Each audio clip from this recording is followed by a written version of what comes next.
Hello there, my name is Kevin, aka Toying Around. Thanks for stopping by the channel. Today I had the really cool opportunity to chat with the Marvel Hasbro team, and unfortunately Ryan couldn't make it, but I am joined by Dwight from design and Dan from marketing, so let's check it out. Hello there, toy collectors. My name is Kevin, aka Toying Around, and I am very excited to bring you this special review. If anything, the Kim family, their archetype.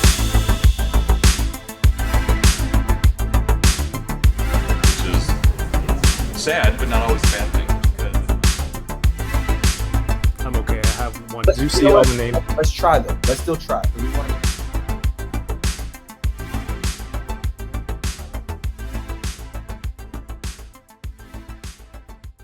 So yes, Dan, nice meeting you face to face, and Dwight again. I want to say first off, thank you for giving me the reveal for that Wolverine 5-pack and the actual Wolverine figure. That whole set is awesome. So thank you. I got the Canadian character. Being a Canadian, I have some questions on behalf of the rest of the country apparently. But Hasbro Pulse Premium, you get free shipping for US members and some other benefits. What's the roadmap like for getting something similar in Canada? Is there anything on the table like that at the moment? Yeah, so I know that's been a pain point with Hasbro Pulse for Canadians. Yeah, so unfortunately, Dwight and I and Ryan myself, we don't really have that much visibility with Hasbro Pulse's logistics, I would say. We do talk to that team on a regular basis, and I know that shipping concerns is always a big concern for Hasbro Pulse. So they're working on it. I can't really give you details though about the timeline or what they're actually doing, just because, to be honest with you, we don't know either. Just know that whenever we see pain points for Canadian fans, we try to address them as soon as possible. Sorry, right now there's flyover at my house, so it's okay. Yeah, I know The Amazing has police sirens in the background, so I think fans are used to it. Dwight, real quick, when you heard about What If series, what was the reaction like knowing that you would be getting these new characters and new possibilities, and with that, toys? It was cool. I mean, it was really exciting because, going back to the lore of those comics, you always got weird mashups that you never really would have thought about, on a daily, read. So when they were taking it to Disney Plus, I don't know. I've been drinking the Kool-Aid for a while, but I'm all into Marvel, and I fully trust that they know what they're doing when they're making these decisions. So I was excited for something for animation, because I'm not really an animated guy myself. There's not a lot. I think the last animation I probably watched was the Last Airbender was the last show that I remember really watching all the way through. So it was exciting to get to see something Disney Plus quality for Marvel with animation. And I've only watched one episode, like most of you, Right. so far. So I thought it was awesome. I can't wait to see all the secrets we don't even know about, because we know a lot, but there's still a lot of top secret moments that Marvel hasn't even shared with us that we won't know until we sit down on Wednesdays to watch the show. So it's kind of cool when there's still things that pop up that you're like, oh man, I can't believe they did that. It's like, we got to get that into the toy line as quick as possible. So it kind of goes both ways. You get excited and then you get mad, and then you get over it, and then you ask for the reference, and then we get started. So I think I have hopes that it'll be a really successful line. It's cool to see crazy colorful heroes and new variations of them. So I just hope we get a lot more of it. Awesome. Dan, your thoughts on What If? I love, and Dwight's sick and tired of me talking about it, but I love animated things, right? Whether it be anime, and I grew up on the cartoons from Marvel. That was my initial gateway into Marvel, was those Saturday morning 90s cartoons, right? So it's just so exciting for me to be able to talk to some cousins who are really young, and that's sort of their equivalent, right? Is maybe an introduction through What If. And just watching episode 1, I was super excited. And even Ryan, who's not as into animation as I am, he was texting all of us. He was like, wow, episode 1 was really good. So we were so excited, just from a toy perspective, and also just from the IP, the show itself. We were super excited. Like Yeah. I'm just happy to have a Watcher figure. You know what I mean? Like from that. You are the waves. Watcher. No, I am not the Watcher. Ryan is the You are the Watcher. Watcher. I've seen you. I've seen you lurking. You are the Watcher. It's unfortunate Ryan couldn't make it. I wanted to talk about some of the trading card tie-ins, the giveaways with GameStop. And then now on the X-Force 3-pack, there's like actual card art on the back of the boxes. Can fans expect more of trading card tie-ins in the future? And are some of the characters in those cards indicative of upcoming releases? Yeah, so you're probably like the fourth person to ask this question. We have no Ryan, GameStop, so we didn't have any of the no, cards. I understand. So shout out to our GameStop team here in the US. So unfortunately, it is a GameStop sort of exclusive execution with the US GameStop retailers, right? And Ryan was a huge nerd about it when he got the opportunity to give his input. He was like just like jumping at the bits for it. You know what I mean? So he's the one in our team who loves, the trading cards, as you know, as he stopped by your show to unpack his cards right with you. Yeah, I think we've built these relationships now with the Upper Deck, and so the future looks bright. I think just with that relationship, and we'll see what happens. It's going to be more to come. We'll definitely try to incorporate the packaging with the cards, like that X-Force pack that you saw.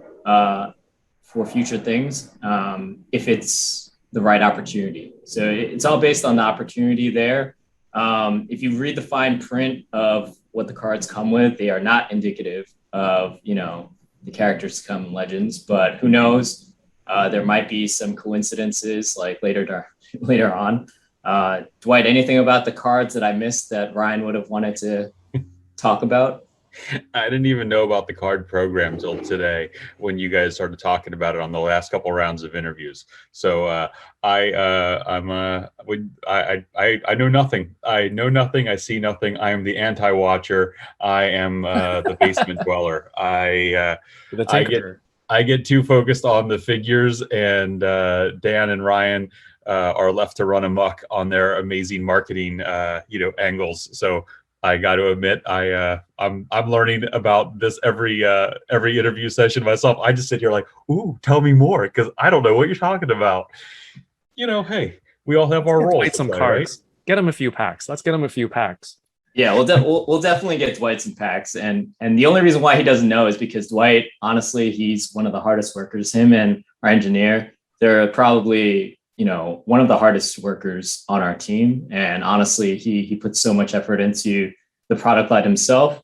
The cards, these type of marketing activations, they're kind of rare, to be honest, where, a GameStop kind of approaches us. But yeah, we'll definitely make sure that Dwight gets some cards too and loop him in as much as possible.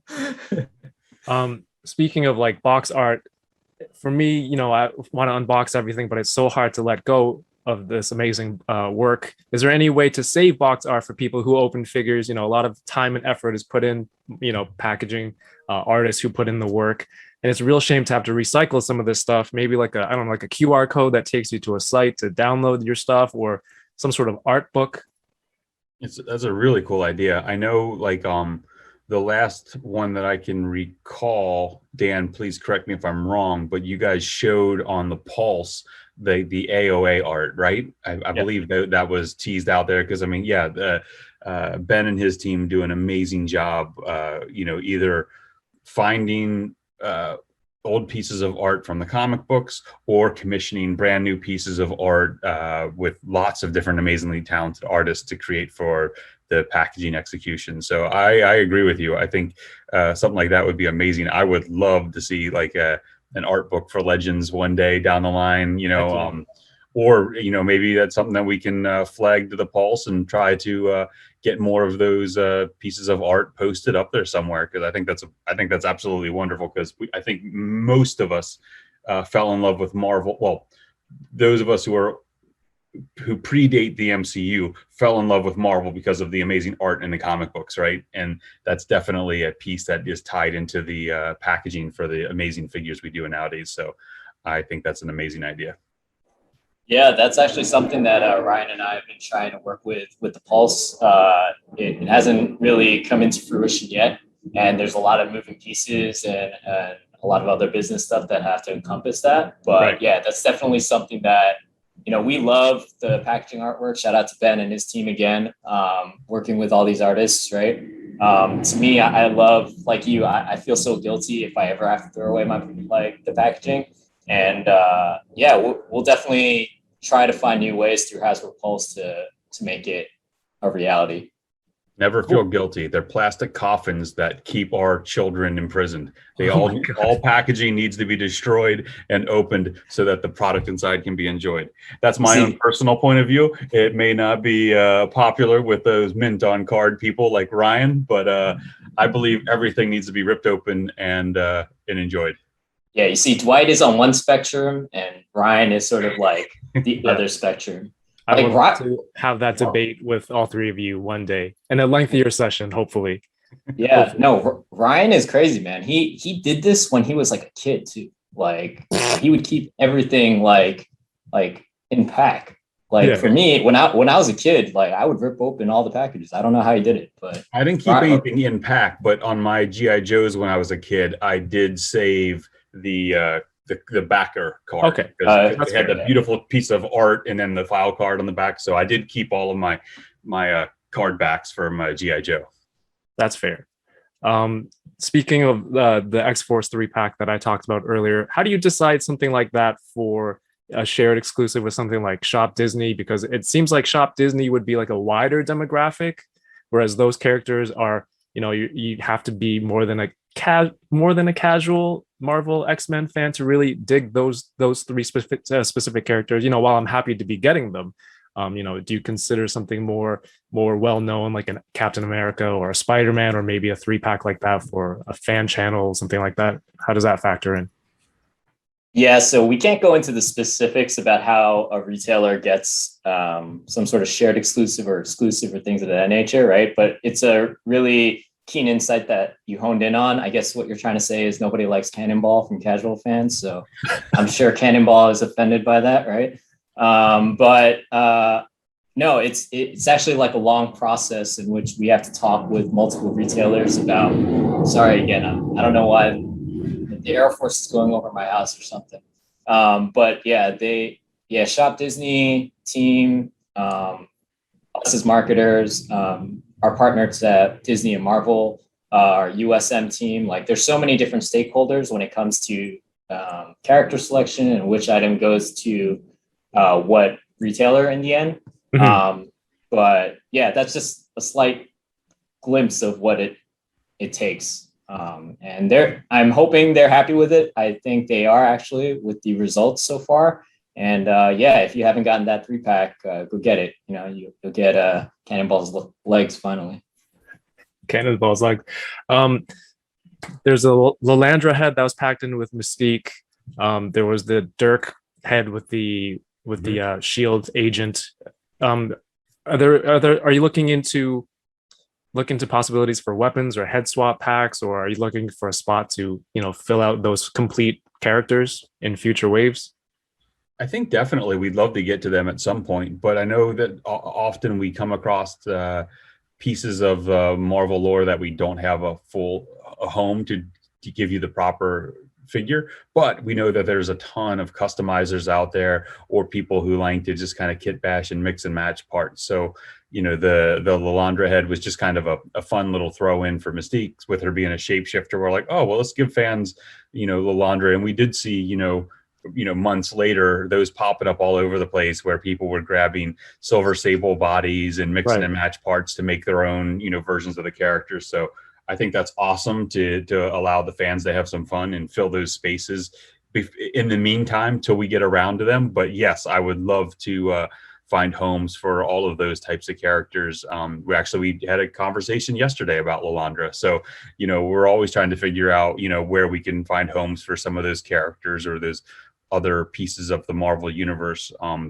And we've actually had a lot of conversations over the last couple of months about accessory packs as well, trying to figure out how we could approach it, because it's really complicated to figure out how you can make something like that is accessible and desirable for the masses, because accessory packs for a niche fan, super easy to do, but we need to make something that'll be more mass appealing. So it's been a lot of conversations and really challenging to come up with how do you make something that we think would sell in a big way, as opposed to just those random little bits of fan flair.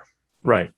Yeah, like besides the cards, the Marvel cards, Ryan loves accessory packs, and he loves this idea of accessory packs. So that doesn't idea, open anything. What's the point of an accessory pack?